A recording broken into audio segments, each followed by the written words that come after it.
네, 오늘은 하나님 나라의 사람들 시리즈 그 5번째 시간이고요. 복되구나 의에 줄이고 목마른 이들이여 라는 제목으로 하나님 말씀 함께 나누도록 하겠습니다. 한국에서 대부분 사람들은 서로가 불공정하다고 여기고 살고 있습니다. 이러한 성향은 성별 갈등에서도 나타나고 있는데요. 남자는 남자대로 불공정하다라고 생각하고요. 그리고 여성 같은 경우에는 역시 같은 이유로 사회는 불공정하다, 이 성별은 차별이 있다라고 말합니다. 또 뿐만 아니라 노동자와 고용주의 입장에서도 그 차이가 드러나는데요. 노동자의 경우에는 최저시급이나 그리고 처우에 대한 불합리를 이야기하게 되고요. 고용주의 입장에서는 최저시급만 맞춰주는 것뿐만 아니라 주휴수당까지 지급해야 하는 것이 부담이 큰 것 또한 역시 사실입니다. 그래서 서로가 이 사회가 불공정하다고 생각하게 됩니다. 이런 불평등이나 불이한 구조적 갈등은 젠더 이슈나 사회 경제 문제뿐만이 아니라 정치계, 법조계를 넘어 교육, 문화에 이르기까지 다양하게 이 불공정하고 불이한 사회의 모습들이 나타납니다. 이런 구조 속에서 사회는 각자가 추구하는 사회와 그 정책에 따라 진보와 보수로 나뉘게 되고, 여기에 서로에 대한 갈등과 대립이 혐오까지 부추기까지 합니다. 서로 정의로운 나라를 꿈꾸고 있지만 이러한 대립이 사회를 오히려 더 불이하게 만들어가는 것 같습니다. 또한 최근 언론에 보도되는 여러 법조계의 문제 등을 보고 있으면 완전한 정의라는 게 있을까? 과연 정의는 누가 판단할 수 있을까? 라는 의문마저 들게 됩니다. 여러분들의 생각은 어떠십니까? 우리는 정말 정의로운 시대를 살아가고 있는 것입니까? 아니면 정말 정의라는 것이 이 땅 가운데 온전히 자리를 잡을 수 있을까요? 여러분이 생각하는 사회는 정의롭습니까? 만약 정의롭지 않다면 여러분이 생각하고 있는 의로운 사회, 정의로운 사회, 그것은 무엇입니까? 우리는 다시 한번 구약시대의 이스라엘의 상황을 또 생각해 보십시다. 특별히 이번 마태복음 8복의 말씀에서 제가 가장 주의 깊게 연구하고 고민하는 부분들은 그 8복의 말씀을 듣는 이스라엘 민중들의 그 마음이 어떠했을까? 그 말씀을 어떻게 받아들이고 있을까? 또 예수님은 어떤 마음으로 그들 가운데 이 말씀을 나누셨을까? 라는 것이 저에게 있어서 가장 큰 질문이었습니다. 그래서 저는 다시 한번 그 이스라엘의 모습을 그려보았습니다. 하나님은 가나안 땅을 그들에게 유업을 주셨죠. 그곳에서 이스라엘 백성을 살게 하셨으며 하나님 나라를 세우시기를 바라셨습니다. 그런데 제가 지난주에도 이와 같은 이야기를 나누었습니다. 그런데 예배가 마친 우리 권사님께서 질문이 있으셨습니다. 궁금한 부분이 있으셨죠. 하나님께서 이스라엘 백성들에게 땅을 골고루 나누어 주셨는데, 공평하게 그 땅을 나누어 주셨는데 왜 가난한 사람이 생겨나고 빈부의 격차가 생기게 되었나요? 라는 것이 바로 그 권사님의 질문이었습니다. 이 부분에 대해서 정리할 필요가 있을 것 같아요. 첫 번째 이유는 환경적인 문제입니다. 땅의 비옥도나 그리고 수자원의 접근성이나 기후 조건 등이 다 지역마다 달랐기 때문입니다. 우리나라를 한번 생각해 보십시다. 지난 2, 3일 동안 그리고 오늘까지, 어제까지 비가 엄청나게 내렸습니다. 특히 산청군 같은 경우에는 단 3일 만에 내린 비가 759mm라고 하는데요. 지난 한 해 내린 전체 강수량의 이미 그 3일 동안 절반을 넘었다라고 합니다. 그러니까 엄청난 비가 내린 거죠. 그래서 산사태로 주택이 무너지고 거의 대부분의 마을이 하천과 저수지의 범람으로 침수가 되었습니다. 그런데 이 산천 지역이 어떤 곳이었습니까? 산천군이 어떤 일이 있었습니까?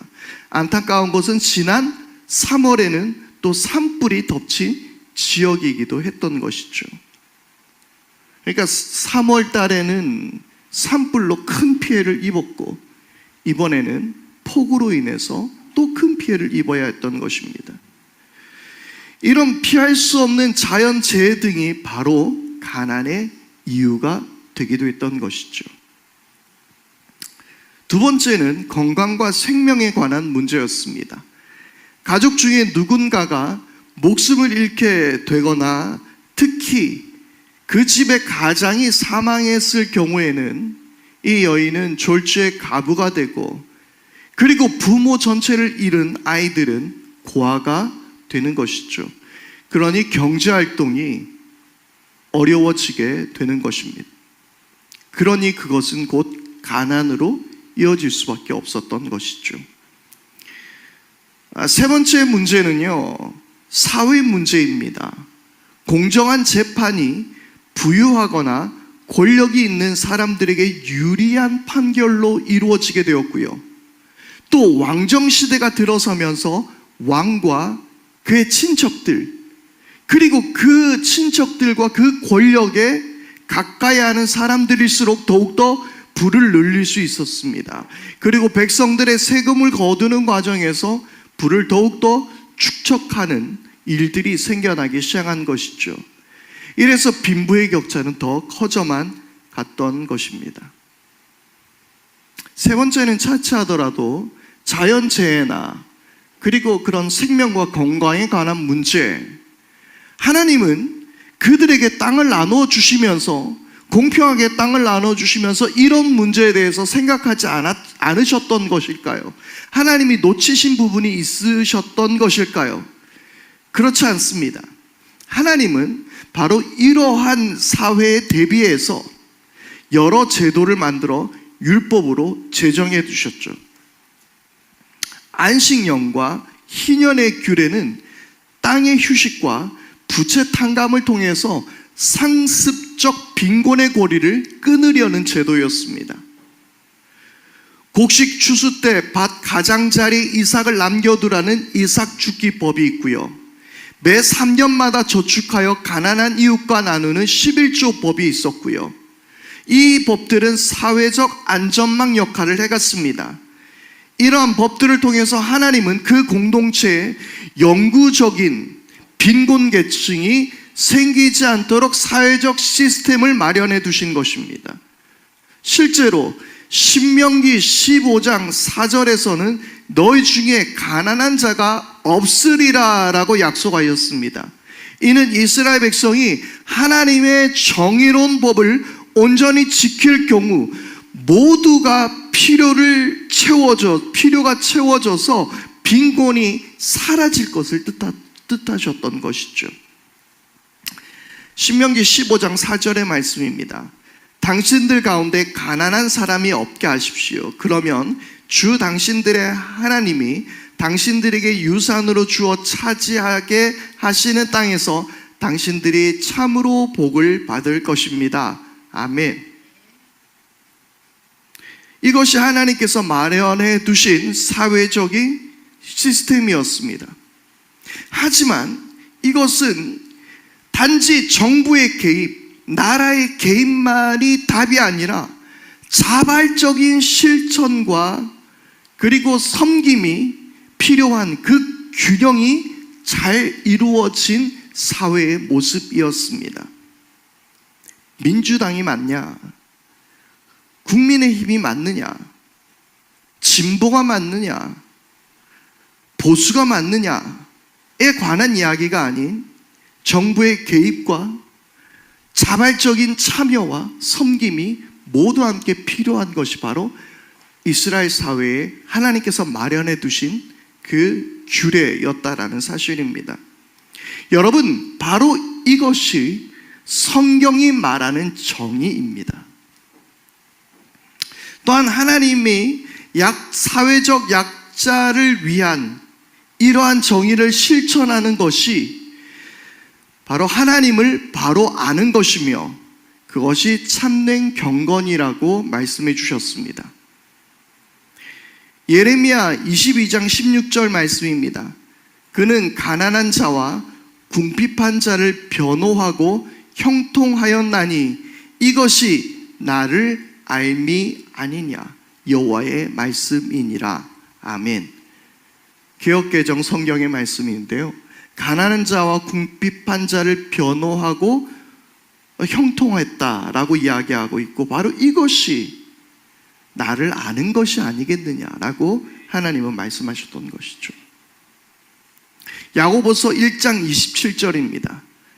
하나님께서 보시기에 깨끗하고 흠이 없는 경건은 고난을 겪고 있는 고아들과 과부들을 돌보아 주며 자기를 지켜서 새 속에 물들지 않게 하는 것입니다.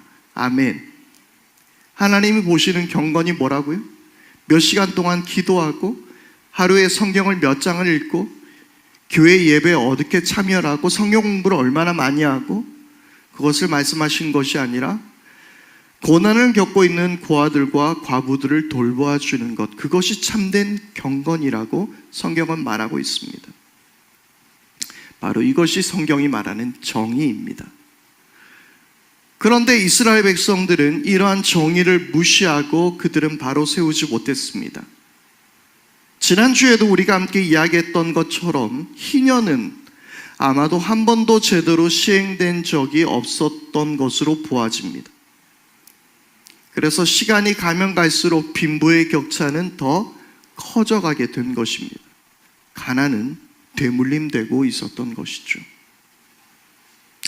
정의와 공의를 선포했던, 외쳤던 아모스 선지자는 이러한 하나님의 정의가 사라진 이스라엘 백성들을 향하여 세상에 대해 이렇게 경고합니다. 아모스 5장 21절에서 23절입니다. 나는 너희가 벌이는 절개 행사들이 싫다, 역겹다. 너희가 성회로 모여도 도무지 기쁘지 않다. 너희가 나에게 번제물이나 곡식제물을 바친다 해도 내가 그 제물을 받지 않겠다. 너희가 화목제로 바치는 살찐 짐승도 거들떠 보지도 않겠다. 시끄러운 너의 노랫소리를 나의 앞에서 집어치워라. 너의 검은고 소리도 나는 듣지 않겠다. 이 말씀에 대해서 어떻게 생각하십니까? 바로 이러한 사회의 정의가 사라진 세상에 대해서 하나님은 아모스 선지자를 통하여 이렇게 말씀을 전하고 계셨던 것입니다. 바로 이렇게 의가 사라진 세상, 정의가 사라진 세상, 그 시대를 살아가는 이스라엘 백성들을 향하여 이 세상 속에서 정의를 온전히 바라던 이들이 있었습니다.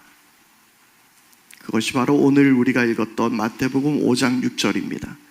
의에 줄이고 목마른 사람은 복이 있다. 그들이 배부를 것이다. 아멘. 의에 줄이고 목마른 사람들. 당시 로마의 식민지 이스라엘은 정의가 사라진 지 오래였습니다.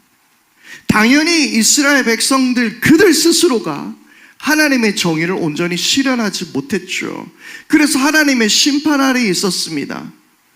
그런데 무너진 이스라엘 안에서도 그들은 속국으로 살아가며 그들은 온전한 정의를 누리지 못했습니다. 로마 식민지 이스라엘에는 정의가 사라졌습니다. 권력에 기대어 사는 사람들만이, 그 소수들만 부를 누릴 수 있었고, 대부분의 이스라엘 사람들은 불의한 로마와 그의 기생한 권력 앞에 당하며 살 수밖에 없었던 것이죠. 이런 이스라엘 사회의 모습, 그러나 그것은 단지 식민지, 로마의 식민지로서의 문제만은 아니었습니다. 그들은 종교 안에서도 큰 문제였습니다. 마가복음 13장의 여러분들의 말씀을 보게 되면 이 가난한 과부의 이야기가 나옵니다. 가난한 과부가 헌금궤에 두 렙돈을 넣은 이야기들을 여러분들은 아실 겁니다. 그런데 우리는 이 말씀을 어떻게 해석하고 이해합니까? 이 말씀을 단순히 과부의 정성을 우리가 이야기하면서, 여러분, 과부는 이렇게 없는 중에도 자신의 모든 것을 다 바쳤습니다. 우리도 주님 앞에 우리의 모든 것을 다 바쳐야 합니다. 그럴 때 하나님께서 우리에게 복을 주십니다. 그렇게 우리는 아마 이 말씀을 이해했을 수도 있습니다. 그런데 그렇게만은 해석할 수 없습니다. 두 렙돈은 지금의 돈으로 환산하면 약 1,000원 정도 하는 금액입니다.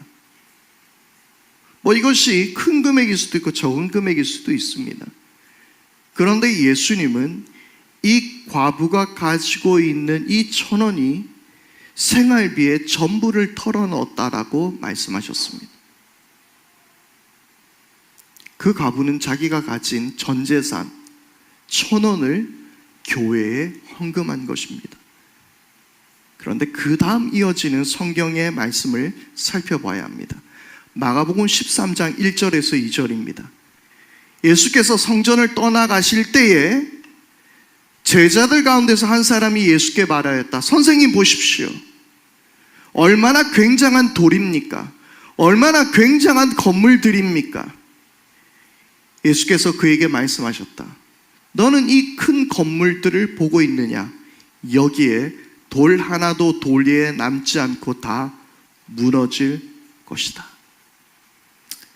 성전에서 예수님이 보셨던 것은 가난한 과부가 그의 생활비 전부를 털어넣어서 헌금하는 모습을 보셨습니다. 그리고 성전을 벗어나 나오시면서 제자들이 이야기합니다. 예수님 보십시오. 이 굉장한 돌들을 보십시오. 이 굉장한 성전을 보십시오. 놀랍지 않습니까? 그런데 예수님께서 네가 이것들을 보고 있어? 돌 위에 돌 하나도 남김없이 다 무너질 거야. 이 굉장한 성전, 이 굉장한 돌들로 만들어진 이 성전은 저 가난한 과부의 두 렙돈까지도 탈탈 털어 세워지게 된 것입니다. 그리고 그런 성전은 무너지게 될 것이라고 예수님이 말씀하신 것이죠. 단지 과부의 헌신만을 우리가 이야기할 것이 아니라 과부의 두 렙돈까지도 다 받아내야 했던 이스라엘의 모습이었습니다. 1,000원이 전 재산이었던 과부에게까지 헌금을 강요하고 고의를 빨아내던 것이 바로 당시 유대 사회였던 것입니다. 의가 사라진 세상이었습니다. 이제 다음 날을 어떻게 살지 막막한 과부의 처지를 누구 하나 돌보지 않던 세상이었습니다. 하나님이 이스라엘을 세우시면서 모세와 함께 언약하셨던 그 모습 속에서 전혀 하나님은 그리지 않으셨던 이스라엘의 모습이었던 것입니다. 바로 이러한 의가 사라진, 정의가 사라진 이 절망적인 세상 속에 메시아가 오셔서 다스릴 세상을 간절히 바라는 이들, 메시아가 오셔서 다스리는 그 세상은 하나님의 정의가 실현되는 세상이었습니다. 바로 그런 나라를 꿈꾸며 기다렸던 이들이 의에 줄이고 목마른 이들이었습니다. 그리고 예수님은 이 세상에서 그런 자들이 하나님의 정의가 어떻게 세워지는지에 대해서 가르쳐 주셨고 예수님의 삶 역시 그러하셨습니다. 그분은 누구보다 먼저 소외받은 이들과 늘 함께 하셨죠. 그리고 예수님은 또한 그 이스라엘 백성들을 향하여 이렇게 말씀하셨습니다. 누가복음 14장 12절에서 13절입니다. 예수께서는 자기를 초대한 사람에게도 말씀하셨다. 내가 점심이나 만찬을 베풀 때에 내 친구나 내 형제나 내 친척이나 부유한 이웃 사람들을 부르지 말아라. 그렇게 하면 그들도 너를 도로 초대하여 내게 되갚아 내 은공이 없어질 것이다. 잔치를 베풀 때에는 가난한 사람들과 지체 장애가 있는 사람들과 다리 저는 사람들과 눈먼 사람들을 불러라. 아멘. 예수님 뭐라고 말씀하셨습니까? 네가 잔치를 베풀 때 부유한 사람들을 부르지 말아라. 그들을 부르면 결국 너한테 또 그들이 잔치를 베풀어 초대하지 않겠느냐. 그러면 네가 잘한 게 뭐냐? 너는 부를 때에 가난한 사람, 지체 장애인들, 그런 사람들, 눈먼 사람들 불러라라고 예수님 말씀하셨어요. 이 말씀에 대해서 팀 켈러의 정의란 무엇인가라는 책에서 존 뉴턴의 이야기를 빌어서 이렇게 말합니다. 이 존 뉴턴은 나 같은 죄인 살리신이라는 찬양을 만든 작사가이기도 합니다. 존 뉴턴의 이야기입니다. 누가복음 14장 12절에서 14절 말씀을 대단치 않게 여기는 이들이 있을지 모르겠다. 예수님의 가르침 가운데 이 구절보다 더 그분 자신의 백성으로부터 외면당하는 경우는 찾아보기 어려울 것이다. 이 말씀은 친구들을 초대하는 게 나쁘다는 말이 아니라 가난한 이들에게 우선권을 주는 게 어떤 면에서 의무에 가깝다는 뜻이다. 그 외에 달리 이 말씀의 의미를 파악할 길이 없다. 그리고 우리는 선한 사마리아인의 이야기를 알고 있습니다. 강도를 맞은 이를 구해준 것은 유대인들이 그토록 혐오했던 바로 사마리아인이었습니다. 어쩌면 우리로 따지면 이단과도 같은, 그냥 상종을 안 하는, 말 섞지 않는 그런 사람들이 바로 사마리아인들이었습니다. 시간과 돈을 들여 낯선 이를 보살펴 준 이 이야기에 예수님은 너희도 이렇게 하라 라고 말씀하신 것이죠. 그런데 따지고 보면은요, 강도 만난 일을 돌보지 못했던 제사장이나 레위인들도 다 사정이 있었습니다. 자신들이 지켜야 하는 율법이 있었고 또 다급한 시간이었거나 그 이후에 중요한 일들이 있었을 수도 있었겠죠. 우리 역시 이 말씀을 들으면서 그래, 이 말씀은 좋은 이야기이기는 하지만 저마다의 사정이 있을 뿐이야 라고 말할 수도 있겠죠. 그러나 그 모든 것은 사실상 예수님의 가르침을 회피하기 위한 자기 합리화일 뿐이라는 사실입니다. 조나단 에즈워스는 이렇게 말합니다. 내 이웃을 내 몸처럼 사랑하라는 말씀에 자기 문제라면 벼랑 끝에 이르기 훨씬 전부터 어떻게든 손을 쓰려고 하면서 왜 이웃에게는 굶어 죽을 지경이 돼야 도움을 주려고 하느냐. 이 이야기의 의미를 아시겠습니까? 가난한 사람들이 있을 때 저 사람들을 좀 도와야 되지 않겠습니까? 라고 이야기하면 우리는 이렇게 말합니다. 뭐 저 집 차도 있고요, 저 TV도 다 있고 저희 집 있을 거 다 있어요. 뭘 도와줘요? 알아서 잘할 거예요. 그리고 외면합니다. 그리고 죽을 지경이 되어서야 진짜 도와줘야겠네. 우리는 움직인다라는 거예요. 그런데 내 이웃을 내 몸처럼 사랑하라는 이 말씀을 생각해 보게 될 때에 우리 스스로는 벼랑 끝에 서기 훨씬 전부터 이 문제를 해결하기 위해서 스스로는 발버둥 치지만 왜 가난한 이들은 굶어 죽을 지경이 되어서야 저들의 사정을 보살피냐 하는 그런 조나단 에드워즈의 이야기였다라는 것이죠.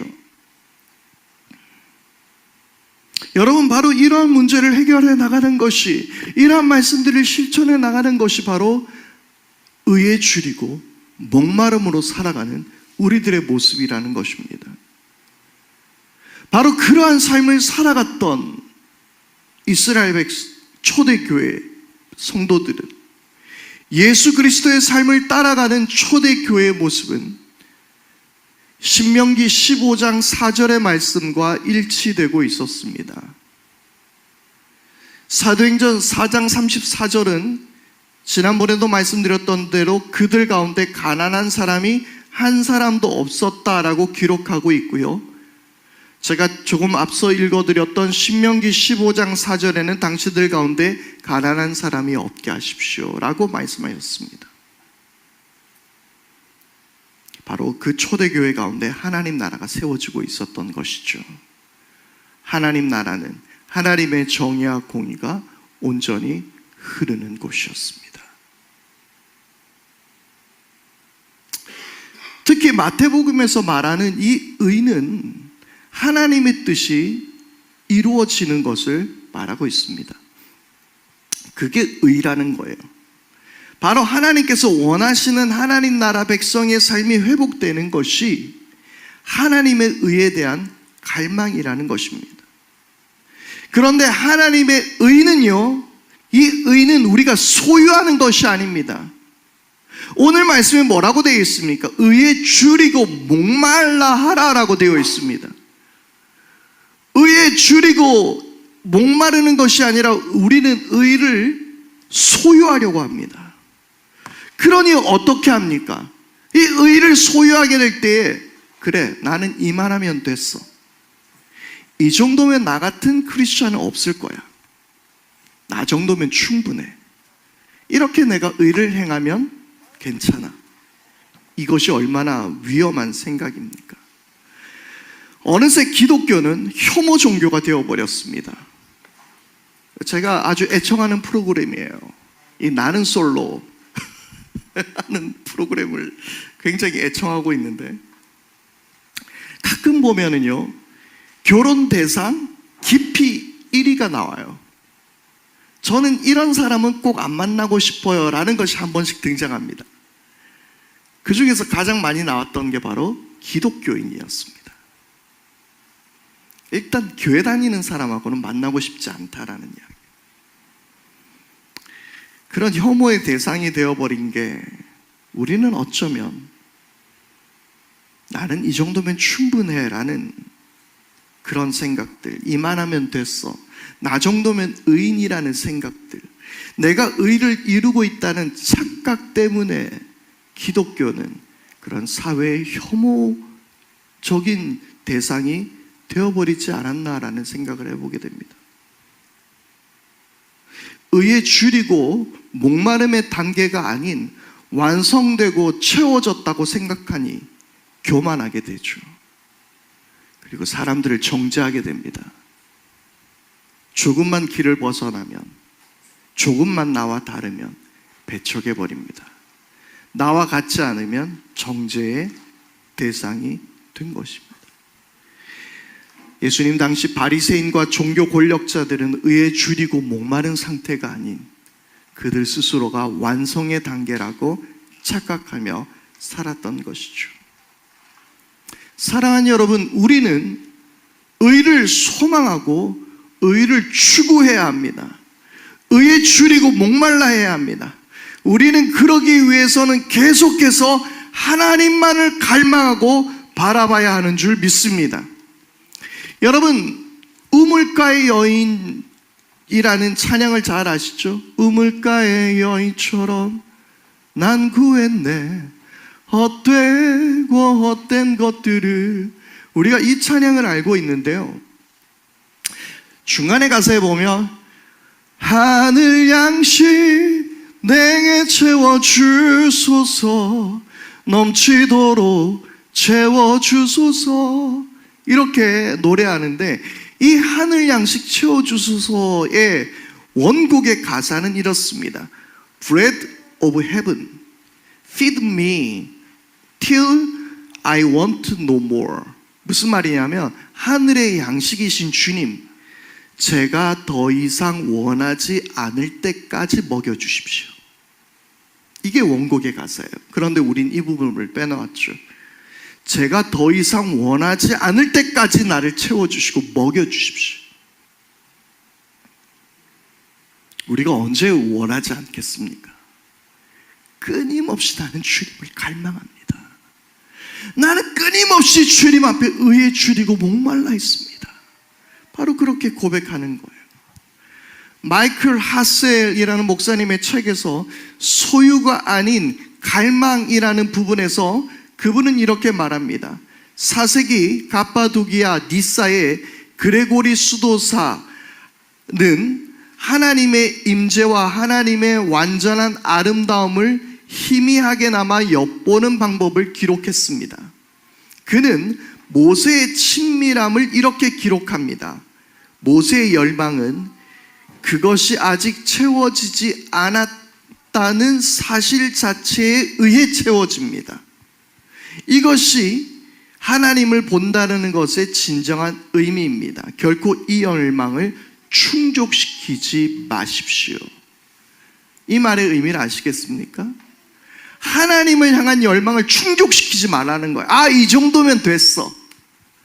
충분합니다. 나 배불러요. 나 이제 됐어요. 거기에 결코 머무르지 말라는 거예요. 끊임없이 갈망하고 갈망하라는 거예요. 모세의 열망은 나는 늘 채워지지 않았습니다. 나는 늘 주님이 필요합니다. 그는 그렇게 고백했던 것이죠. 여러분, 기독교가 바닥이 아닌 지하에까지 내려가고 있는 이유는 어쩌면 우리 모두가 의에 줄이고 목말라 하고 있지 않기 때문이 아니겠습니까? 줄이고 목말라 있지 않으니 나는 채워져 있다라고 착각하니 한국교회는 점점 영양실조 상태가 되어가고 있는 것입니다. 한동안 한국에서도 큰 인기를 끌었던 마이클 샌델의 정의란 무엇인가 라는 책이 있습니다. 저도 굉장히 흥미롭게 읽은 책이었습니다. 그가 말하는 정의는 개인의 자유나 행복의 극대화가 아니라 공동선을 추구하고 그리고 그는 미덕을 강조합니다. 여러분, 공정하고 공동선을 이루어내는 것은 매우 중요한 것입니다. 그것은 각자의 권리를 보호하고 좋은 사회를 건설하기에 좋은 이야기들입니다. 그러나 우리가 의에 대하여 줄이고 목마름은 좋은 사회를 건설해 나가는 것이 목적이 아니라 누군가의 권리를 보호하는 것이 목적이 아니라 그 의에 줄이고 목마름은 오직 예수님께 속한 긍휼과 사랑 그리고 하나님의 창조 사역과 하나님 나라라는 놀라운 그림 속에 있다는 사실을 기억하십시오. 그 의는 오직 하나님 안에만 있습니다. 오직 예수 그리스도의 그 긍휼과 사랑 안에서만 우리가 그 의를 발견할 수 있는 것입니다. 우리는 바울을 통해서 그 의는 예수님의 은혜만이 참된 의로움이라는 사실을 우리는 알게 되었습니다. 그러므로 우리는 오직 의로움으로 인해 우린 그 의를 추구할 수 있게 됨을 깨달아야 하는 것입니다. 단순한 의무와 도덕이 아닌 하나님의 형상으로서 이웃을 대하고 우리의 의를 실천해야 한다는 것을 우리 모두는 깨달아야 합니다. 그래서 우리는 오직 하나님 안에서만 의에 줄이고 목말라 해야 하는 것입니다. 가난과 애통 그리고 온유함 그리고 오늘 말씀에 이어지는 의에 줄이고 목마름의 이야기는 이렇게 서로 이어지고 연결되고 보완하고 있다는 것을 기억하십시오. 그리고 하나님 나라가 완성될 때 우리 모두는 완전한 배부름에 만족하게 되게 될 줄 믿습니다. 이사야 55장 1절의 말씀입니다. 너희 모든 목마른 사람들아 어서 물러나오라. 돈이 없는 사람도 오너라. 너희는 와서 사서 먹되 돈도 내지 말고 값도 지불하지 말고 포도주와 젖을 사거라. 이 하나님 나라가 우리 가운데 임할 그때까지 의에 줄이고 목말라 하나님의 의를 실현하는 여러분 모두가 될 수 있기를 바랍니다. 이 시간 우리 함께 말씀 앞에 결단하면서 우리 함께 찬양할 텐데요. 우리는 이 깨어진 세상 속에서 의가 사라진, 하나님의 정의가 사라진 이 세상 속에서 우리는 때로는 마음이 깨어지고 상해 있습니다. 그러나 하나님께서 그분의 은혜로 이 모든 것을 채우시게 될 줄 믿습니다. 이 시간 우리 함께 찬양할 때에 마음이 상한 자를 고치시는 주님, 우리를 새롭게 하십시오. 주님, 나는 의에 줄이고 목이 마릅니다. 우리에게 채워주옵소서. 함께 고백하며 나가십시다.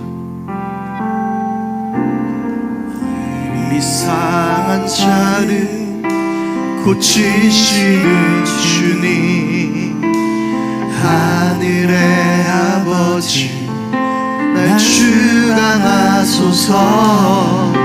주의 길로 인도하사 자유케 하소서.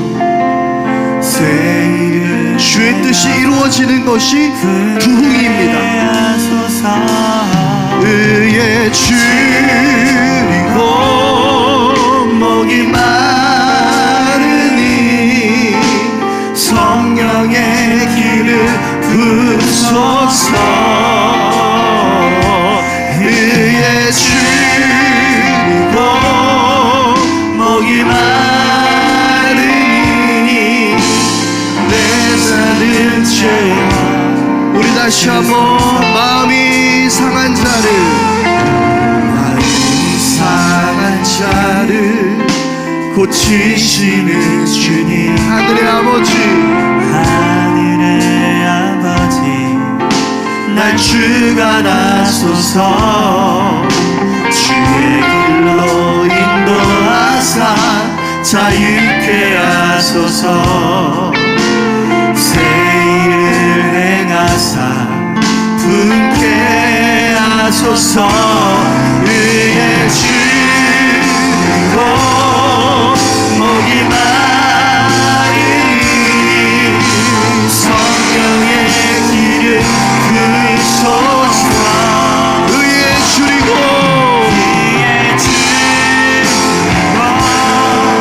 목이 마르니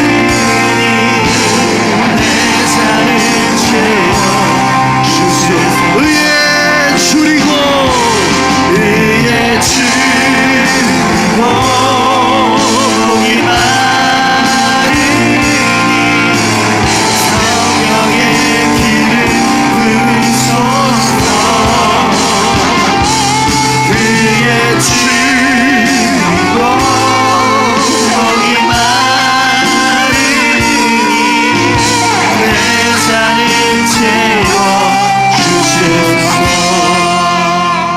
우리 이 시간 함께 기도하십시다. 주님, 우리가 의에 완성된 것이 아니라 우리는 여전히 의에 줄이고 목마릅니다. 하나님, 우리의 모든 삶을 통하여 하나님의 정의가 실현되게 하시고 가난한 자들을 돌보게 하시고 힘없는 약자들, 소외된 자들, 저들을 혐오하고 배척하는 것이 아니라 품고 사랑하며 섬기는 우리들이 되게 해주십시오. 더욱더 주님을 바라보며 주님께서 베푸신 그 은혜와 의의 역사가 우리를 통하여 이루어지게 하여 주옵소서. 하나님의 정의가 세워지게 하옵소서. 함께 우리 기도하겠습니다. 다 같이 기도하겠습니다. 아버지 하나님, 이 시간 우리가 주님의 은혜를 갈망합니다. 아버지 하나님, 우리가 주님의 은혜를 갈망하오니 아버지의 나라 임하게 하여 주시옵소서. 주의 의를 우리가 갈망합니다.